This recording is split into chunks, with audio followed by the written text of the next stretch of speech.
Kagyari ang mga headlines. South Korean consultants nagbisita para tun-an ang design ng Panay-Guimaras-Negros Bridge. From concrete to steel girders, DPWH6 maga-desisyon sa design ng Aganan flyover. We will continue to rise. Treñas wala gakabalaka sang inaway politika sa mga leaders sa Manila.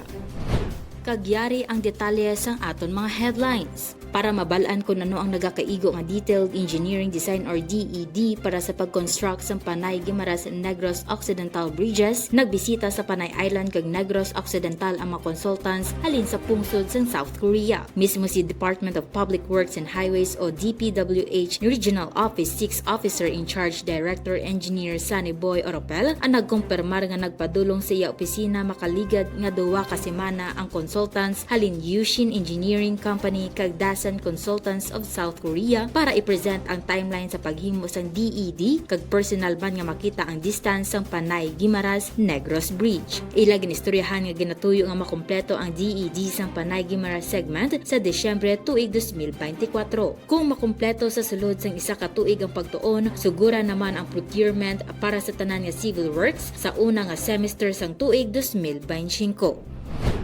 Natalan ang magpagwa sang desisyon ang Department of Public Works and Highways o DPWH Regional Office 6 kung bala i-revise o kung hindi ang design sa 50-meter span intersection sang 802 million pesos Aganan flyover sa Barangay Aganan, Pavia, Iloilo. Suno kay DPWH 6 Officer in Charge Director Engineer Sunny Boy Oropel, ginahatagan na sila sang ligwa sang Bureau of Design nga magdesisyon kung sigihon ang paggamit sang concrete girders o kung islan sang steel girders. Kin-explain ni Oropel nga madugay na sila nga nag-request sa BOD pero sini lamang ini nag-advise nga ang DPWH6 na lamang ang mahimo sang desisyon. Confident man si Oropel nga insakto ang mga desisyon sa DPWH6 bangod capable man ang mga engineers sini. Sa pihak sina, mag-instruct man ang BOD sa DPWH6 nga mag-submit sang tanan nga confirmatory test and seismic test sa tanan nga pier sang Aganan flyover para mabalaan ang soil classification. Diri ginhambal ni Oropel nga hindi dapat pagbasulon sa public ang DPWH6 kung nga atrasado ang pagkompleto sang Aganan flyover bangod nga madugay naman sila nga nag-request sa United Technology Consolidated Partnership or UTCP nga i-revisit ang design nga ginhimo sa Aganan flyover. Kung matandaan, ginhambal ni anay DPWH6 Director Engineer Nery Bueno nga maski pa wala sang sala nga na-detect sa Aganan flyover, kinahanglan nila maging sigurado kay ini nagatindog sa single road line kag may parehas nga soil class sa controversial nga 680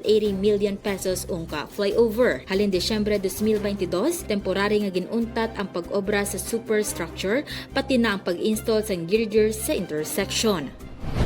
Si Mayor Treñas sang syudad sang Iloilo ang wala gakabalaka sang nagaluntad nga inaway politika sa tunga sa mga leaders sa Manila. Sa press conference sang alkalde subong adlaw, iya ginpahayag nga magapabilin ang slogan sang syudad nga Rise. We will continue to rise. Ang international bayan lang naya sila. No? Kagti kitaya kung sino sa ilang kadto di batuno nato.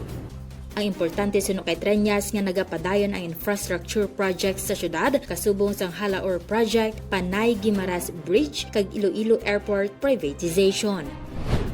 Amuyad to ang mga dagko nga balita subong nga adlaw. Ini ang inyo ka PN Mai Ladiao para sa Panay Balita. For more stories, check our website www.panaynews.net.